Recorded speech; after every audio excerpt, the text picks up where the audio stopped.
Saya awali, Assalamualaikum warahmatullahi wabarakatuh. Di sini saya dari kelompok 8 yang beranggotakan Aisyah Wulandari, Aldisa, dan saya sendiri Yudianto. Di sini kelompok kami akan membahas materi proses pembentukan kata imbuhan, ulang, dan majemuk. Sebelum menuju ke materi, di sini saya akan terlebih dahulu menjelaskan proses pembentukan kata itu sendiri. Kata adalah salah satu unsur yang sangat penting dalam bahasa. Mungkin jika tidak ada kata, bahasa hanya bisa diisyaratkan saja, tidak bisa disampaikan dengan mulut maupun tulisan. Tahukah kamu bagaimana cara suatu kata itu terbentuk dalam bahasa Indonesia? Ada beberapa cara pembentukan kata yang perlu kamu tahu. Di antaranya adalah yaitu proses morfologis dan non morfologis. Kali ini yuk kita belajar lebih dalam tentang kedua cara tersebut. Untuk yang pertama yaitu pembentukan kata berdasarkan proses morfologis, yaitu yang pertama yaitu afiksasi. Afiksasi adalah proses pembentukan kata dengan menambahkan imbuhan. Contohnya, kata ke ditambahkan kata dengan, kemudian ditambahkan kata an, menjadi kedinginan. Kemudian untuk yang kedua yaitu reduplikasi atau proses pengulangan, adalah proses pembentukan kata dengan mengulang satuan bahasa baik menyeluruh maupun sebagian. Contohnya, berjalan menjadi berjalan-jalan. Kemudian untuk yang ketiga yaitu pemajemukan atau perpaduan, adalah proses penggabungan satu kata atau lebih dalam membentuk kata. Contohnya, mata ditambahkan pelajaran menjadi mata pelajaran, karena mata itu memiliki arti sendiri dan pelajaran itu memiliki arti sendiri juga. Jika ditambahkan, dia menjadi mata pelajaran. Mata pelajaran itu memiliki satu arti, yaitu artinya sendiri. Untuk selanjutnya yaitu cara yang kedua, proses pembentukan kata melalui non morfologis. Untuk yang pertama yaitu ada abreviasi. Abreviasi adalah proses penanggalan satu atau beberapa bagian kata sehingga menjadi bentuk baru. Kata lain dari abreviasi adalah pemendekan. Hasil dari abreviasi adalah kependekan. Contohnya DKI yaitu memiliki kepanjangan Daerah Istimewa Ibu Kota. Kemudian ada KKN yaitu kerja kuliah nyata. Kemudian untuk yang kedua yaitu perubahan bentuk kata. Perubahan bentuk kata adalah proses pembentukan kata melalui perubahan bentuk kata, dapat disebut pembentukan kata secara non morfologis. Contohnya yaitu proses perubahan bentuk kata dari samantara menjadi sementara. Oke, selanjutnya saya akan membahas proses pembentukan kata berdasarkan proses morfologis. Untuk selanjutnya saya akan membahas pembentukan kata imbuhan. A. Pengertian imbuhan. Imbuhan atau afik adalah bunyi yang ditambahkan pada awal, akhir maupun tengah kata atau gabungan di antara imbuhan tersebut untuk membentuk kata baru yang artinya berhubungan dengan kata pertama.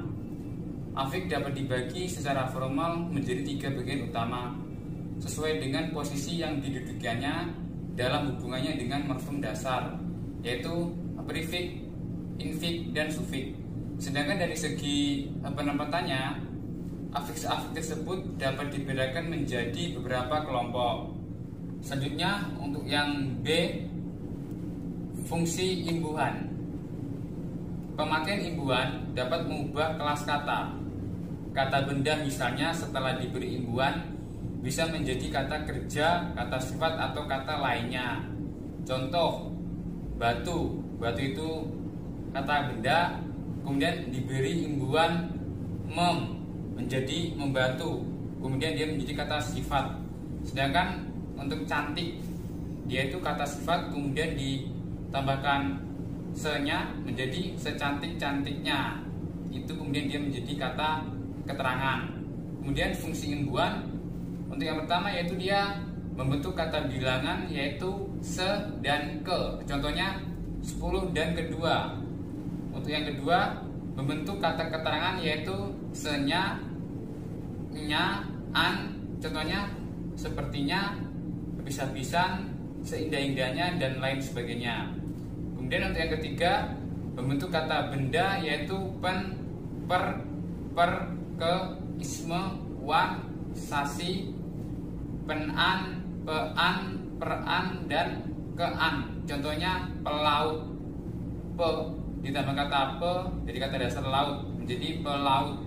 Kemudian untuk yang keempat membentuk kata kerja yaitu me, ber, per, ter, di, kan, terkan, dan di. Contohnya melaut, berlayar, diminum, menaiki, dan lain sebagainya. Selanjutnya untuk yang C yaitu jenis-jenis imbuhan. Imbuhan menurut posisinya terbagi ke dalam 4 bentuk. Yang pertama itu awalan atau prefix. Contohnya men, ber, di, ter, pen, per, se, dan ke. Kemudian untuk sisipan atau infix contohnya l, m, e, dan in. Kemudian untuk yang ketiga itu akhiran atau sufiks contohnya kan, an, i, nya. Kemudian untuk yang keempat yaitu konfiks atau simulfiks berupa awalan dan akhiran yang pemakaiannya sekaligus. Contoh kean, peran, penan, beran, dan senya. Di samping itu terdapat pula imbuhan yang merupakan serapan dari bahasa asing, yaitu ada i, men, wan, wati, ia, is, sasi, isme. Imbuhan tersebut diantaranya sebagai berikut. Yang pertama yaitu dari bahasa Arab, itu ada a, ih. Itu fungsinya sebagai pembentuk atau penanda kata sifat. Contohnya manusiawi, alamiah, dan alami. Kemudian untuk yang kedua yaitu dari bahasa Sanskerta, yaitu ada man, wan, wati. Itu dia fungsinya sebagai pembentuk kata benda. Contohnya budiman, wartawan, pragawati. Kemudian untuk yang ketiga yaitu dari bahasa Inggris. Contohnya itu ada an, is, if, all. Itu dia fungsinya sebagai pembentuk kata sifat. Contohnya imigran, presiden, egois, deskriptif, dan formal. Di sini saya akan menjelaskan mengenai kata ulang. Sebelumnya, ada yang tahu nggak sih apa itu kata ulang? Jadi, kata ulang itu merupakan kata yang mengalami pengulangan.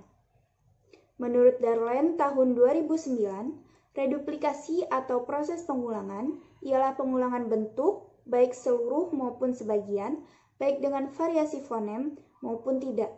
Nah, hasil pengulangan ini disebut dengan kata ulang, sedangkan bentuk yang diulang merupakan bentuk dasar. Selanjutnya, apa aja sih macam-macam reduplikasi? Yang pertama, itu ada reduplikasi fonologis. Reduplikasi fonologis ini merupakan bentuk kata yang tidak mengalami perubahan makna. Karena pengulangannya bersifat fonologis, artinya bukan atau tidak ada pengulangan leksem. Contohnya seperti papa, paru-paru, dan masih banyak lagi. Nah, yang kedua ada reduplikasi morfemis, merupakan bentuk kata yang mengalami perubahan makna gramatikal atas leksem yang diulang. Nah, sehingga terjadilah satuan yang berstatus kata. Contohnya seperti beres menjadi beres-beres. Nah, yang ketiga ada reduplikasi sintaksis. Reduplikasi sintaksis ini merupakan leksem yang menghasilkan satuan berstatus klausa. Contohnya seperti jauh-jauh, asam-asam, dan sebagainya. Selain dari 3 macam bentuk ini, masih ada loh bagian atau jenis kata ulang lainnya. Yang pertama ada dwi purna. Nah, dwipurna ini merupakan kata ulang yang suku pertamanya di awal suku kata. Contohnya seperti sesudah, lelaki, kemudian sesuatu, dan sebagainya. Nah, yang kedua ada dwilingga. Nah, dwilingga ini merupakan pengulangan pada seluruh kata dasar. Contohnya seperti ibu-ibu, bapak-bapak, lari-lari, anak-anak, dan sebagainya. Yang ketiga, ada dwilingga salin suara. Dwilingga salin suara ini merupakan kata ulang yang mengalami perubahan bunyi. Contohnya seperti carut-marut, hiruk-pikuk, sayur-mayur, dan sebagainya. Yang keempat, ada dwiwasana. Nah, dwiwasana ini merupakan kata ulang yang pengulangan kata dasarnya berupa imbuhan yang diulang sebagian. Contohnya seperti meliuk-liuk, menari-nari, dan sebagainya.